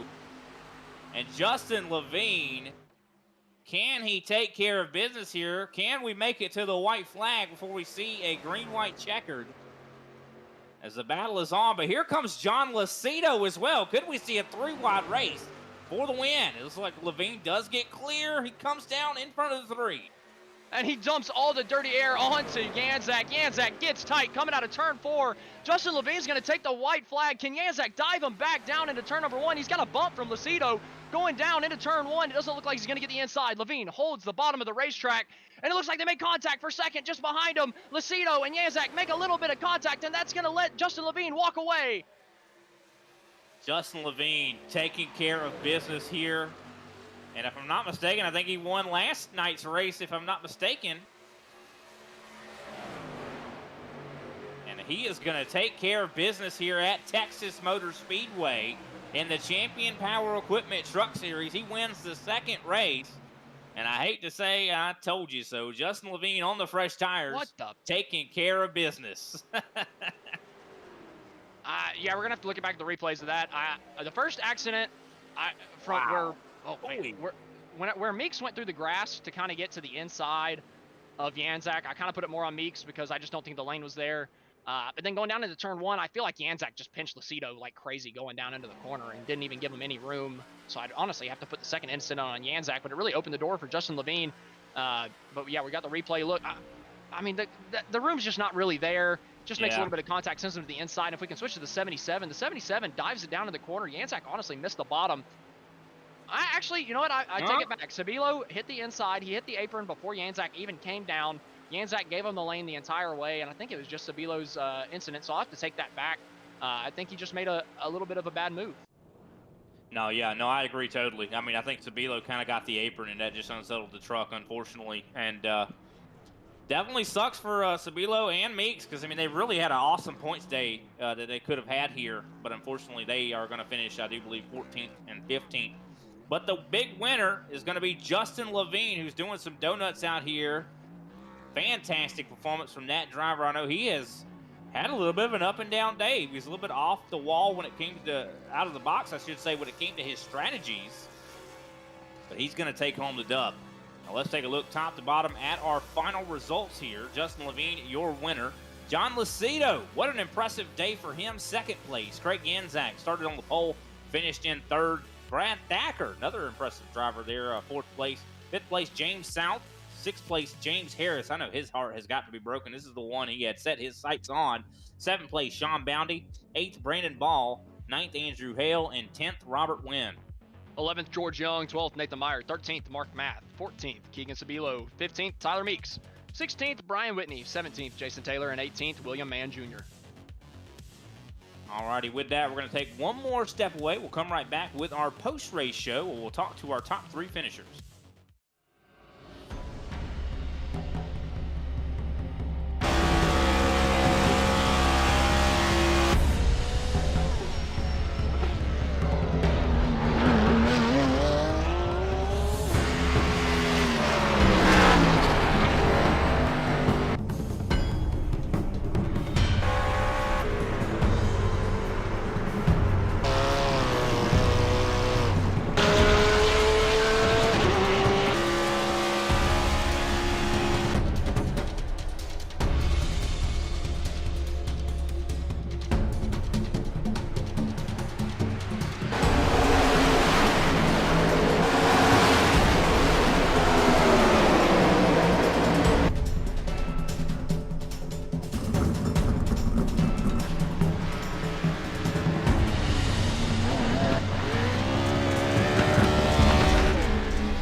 Welcome back, ladies and gentlemen, to Grid Vision's post-race show for the Champion Power Equipment Truck Series. Of course, we saw a thrilling 100 laps here at Texas, and I'll never forget it. But, of course, let's talk to some of our other drivers here and see what they thought about it. We're going to start with Craig Ganzak, our third-place finisher. Craig, we got you here in the booth. You read me? Read you like a book, sir. How's the evening? All right. Yeah, it was definitely good, man. I mean, it was very, very entertaining, I should say. 100 laps of just pure high-octane action. I mean, we saw you stayed out, kind of some, I'd say, big risks there later in the race. Why didn't you take tires when you had the chance? What was the thought process there? I had used all allotted tire sets to me. So that last pit stop that I made was taking the final set. And that afforded, Levine, Sabilo, Meyer, and Lucido the ability to pit on that very final pit stop sequence that anybody came in for tires. We made our bed, we lied in it, and I was hopeful that once it was only 4 of them there that it stayed out, I was hopeful that they would be able to slice their way through the pack, but there's enough yellows, they had enough grip on the tires, and they got here. I feel like I say this every week, but great win to Levine. He played the right strategy, and I unfortunately did not. And it's becoming a theme here in these few mileage races. But one of these times you got to get it right? No, we definitely thought you had it right. I mean, it definitely seemed like you were doing the right thing. I mean, holding the bottom and really protecting that line. It looks like you and Harris were just really the cars to beat here tonight. And unfortunately, he didn't have as good of a night. But I mean, how was it battling with him? Yeah, it was definitely intense at a lot of moments. I signed up for a racing league, and I'm gonna, it's gonna be 155% effort every single moment. And I definitely hold myself to that, and I say that with no regrets about really anything that I do. We had a lot of good battling with James, and we'll figure it out. Like I said last night, we spent so much time, together in these races that we'll always figure it out, and I'm okay with that. I got Meeks mad at me because he thinks that he's gonna land monster truck jump through the grass. I got Sabilo mad at me. He drove straight into the apron and then turned himself. I don't know. I don't know what to say. I don't know what to expect anymore. But I'm perfectly content with how the Champion Power Equipment Silverado grabbed a spot on the podium tonight. Yeah, definitely. No, I mean, we look back at the incidents ourselves as well. We saw, of course, Meeks didn't have the room to try to get underneath you, drove it through the grass. Sabilo kind of caught the apron a little bit and then came up, and so it was just kind of incidents that I would not really characterize as being your fault at all. They were just trying to really make something happen on the new tires, and I think just got a little bit over aggressive, but it is what it is, and hopefully everything will work out. But of course, next week is Bristol Motor Speedway. That's another track that's going to be take a level of aggression. How you feeling about it? I feel like with the events that have played out over the course of the last few weeks, I might look like the catch fence by the end of it, but I'm fine with that. Live by the sword, die by the sword, and otherwise I feel really good about it. Had a couple of good races in C-Fix, 2 weeks ago, and I think we'll be able to carry that over. Much like this, honestly, Texas was C-Fix last week and had some really, really good runs there. Now that was in the daytime with a looser, track state. These trucks were a little bit tighter than they were in the officials, but we were able to still do a lot of translation over, and I think we'll be able to do the same thing next week. All right, Craig. Well, definitely great job on the third place finish and, of course, the pole position here tonight. Who can we give a shout-out to? Yeah, massive shout-out to Champion Power Equipment. I think this is 3 straight years of serious sponsorship that they've put in to us coming around here maybe next month. So that's awesome, and huge thanks to them for that, as well as all the supporting partners, GMG, Reaper Speed Lab, all those guys that put the lead on here. That's awesome, and that's really important. You guys at Good Vision, amazing job, between the Super Speedway Series and this, really high quality stuff that you guys are putting out, and I'm honored to be a part of it. Digital Sim Sports, Martin PC, everybody that supports me in the background, and all the viewers out there. For track crawling next week, I'm excited for it. All right, Craig. Well, thanks for your time. We'll see you next week, brother. Got it, man. See ya. Alrighty, that was Craig Ganzak. Next up, we're going to be talking to John Lucido. John Lucido, we got you in the booth. Of course, we're going to have Austin Edstrom chatting you up. Austin, you got the floor. John, I can really only come up with one question to ask you. Where the hell did you come from? Honestly, just the back of the pack, taking care of my tires and keeping one in my back pocket, waiting for the late caution. I mean, did you think you had a chance there? I mean, with the contact we were having up towards the front of the field, it seemed like you and Levine were all of a sudden the de facto front runners of who could win this race. He just seemed to get clear of you on the restart and able to take it. I mean, did you think that you had anything to maybe get that race win there at the end?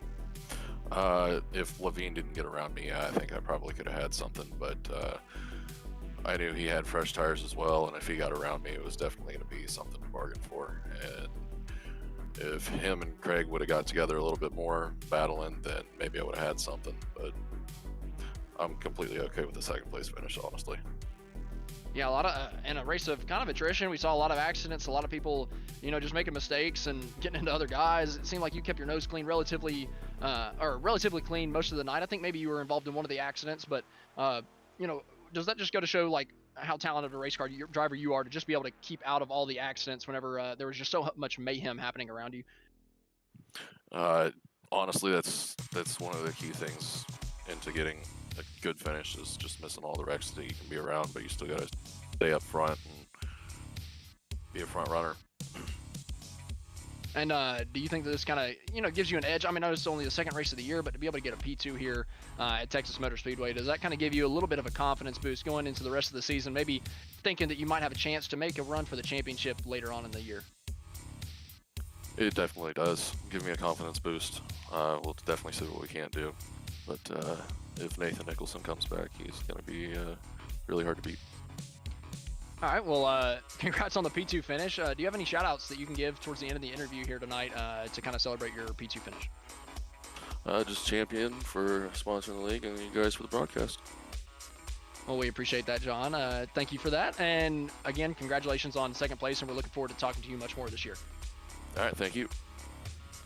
All right, that was our second place finisher, John Lucido. Now we're gonna pull in our race winner, Justin Levine, probably my least favorite race winner I've ever had the displeasure of pulling into the Discord, but he's standing by with Brian Britt. Justin Levine, great job. Of course, you really didn't. I mean, I kind of picked you towards the end when we kind of predicted who was going to win, but earlier in the race, I really didn't have you. I really had either Janzak or of course, Harris. No Those fit. two.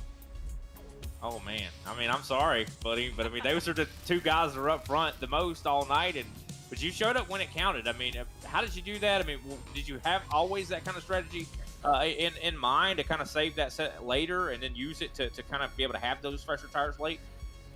It wasn't the original plan to save a set of tires. Definitely wanted to save my tires, so I went to the back. I thought we were going to have a nice long green run, which we always get in this league, so I went to the back to top off to make sure that there was going to be no fuel saving. I had enough to go from the start of the run to the end of the run. And as I started coming through the field, there was a wreck. I think it was like 3 or 4 before the last one.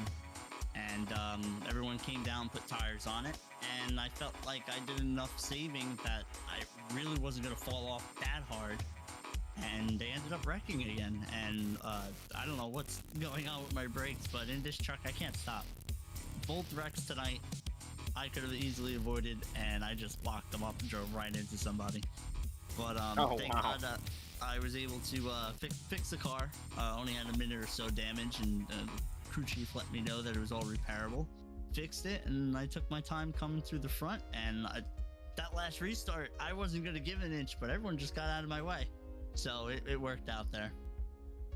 No, it definitely seemed like it did for you. I mean, it seemed like y'all were having a blast out there on the track as well. I mean, the racing here tonight was just so high intensity, wouldn't you say? Oh, it was mini Dega.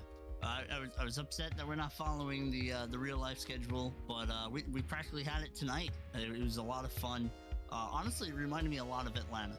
The only thing was turn 1, driving in as hard as you can, or using the brake, or backing a corner up. You really saw where people use their skill sets to drive away. Yeah, definitely was a ton of fun to watch you guys out there. Of course, you're able to get the victory, and I think that's actually makes, I do believe, a 3-way tie for the points lead, if I'm not mistaken. So definitely curious how that's going to play out. Of course, we'll see who's going to be able to break that tie next week. Bristol Motor Speedway, how are you feeling about it? Oh, I love Bristol. Bristol is always circled on my calendar. I don't recall the last time I ran it in a truck, so it might take a little bit to get used to, but I'm very confident there. That is correct. Producer confirming that there is a 3-way tie for the points lead right now, so we'll see who's going to break that. But Justin, great job on the win here. Definitely, I was the one that picked you at the end, so don't let anybody tell you differently. I'm going to go back and make sure that's a fact. That is a fact. It is, I promise. Who can we shout out for you, Justin? Shout out to you guys. You guys do such an awesome job. One of the best broadcasters on the sim. All the admins put this on. Champion, especially all the viewers for taking the time to watch us. All right, Justin. We'll definitely shout out to you as well for always putting on a great show and rocking the Grid Vision colors. We'll see you next time, Justin. Thank you. Have a good night. He's biased. Yep. C-tier commentator here. He's biased. Great job to Justin Levine, though. He did a fantastic job here tonight. I mean, everybody did a great job. I mean, even though we had quite a number of wrecks, I'll say that this race was pure high-octane action. I knew that was coming. At its finest. I say it all the time, but I mean, I do mean it. I love it. I mean it, though. And look at that. I mean, looking at even the stats right now, John Lucido, got to give him a big hand to the hand. I'll tell you, he started in 14th, went up all the way to 2nd. That's pretty awesome. And I know that he hasn't been getting a whole lot of finishes. We actually had a lot of big movers in this race here tonight, got to say. I mean, Brad Thacker started in 16th, finished 4th. James Sound started 17th, finished 5th. Wow. I mean, that you don't see that a lot, but I definitely love to see it here tonight. Can't wait to see what Bristol looks like. Any final thoughts, Austin? I know you've been talking all that mad trash. You got anything else to say? No, I'm a little depressed. I don't really have much to say. You know, just who I picked got wrecked. Who you picked somehow won the race, even though it was out of pure bias that you picked them. You know, it wasn't actually any intelligence that you were trying to use there. It was just pure bias. So I'm just a little upset. But no, it was actually a really good race. I mean, I just I'm going to go back and listen to the first 25 laps because God bless, the race started out on such a high. We did have some cautions towards the middle that kind of drug the race pace down a little bit, but man, it really ratcheted up towards the end with the tire strategy coming into play and kind of let us have a shocking winner who got involved in 2 accidents and put himself at the back of the pack. So, it's just cool. This race had a little bit of everything. Texas has somehow turned into a relatively interesting racetrack to watch races on. It's irritating to race because you're just stuck in the dirty air, but somehow it always puts on an entertaining show on iRacing. So, happy I was able to be here tonight. Looking forward to Bristol next week. 100%. Of course, while we have a moment, let's take a look at the schedule for the rest of the week.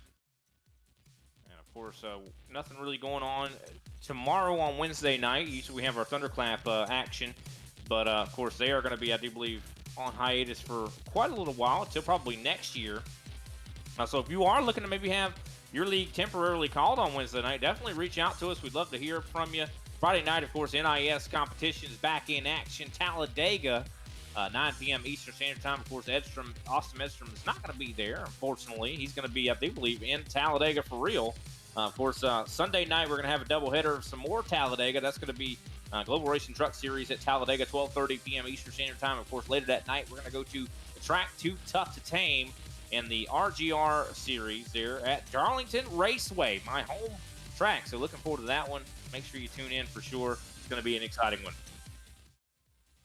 Both of our home tracks on Sunday. That's crazy.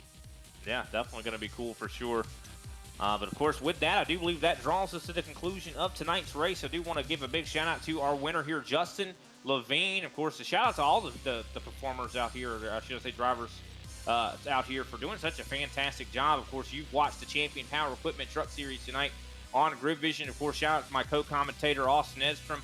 Austin Derbyshire down behind the cameras. Anyone else that's involved with Grid Vision, want to give you a shout out as well.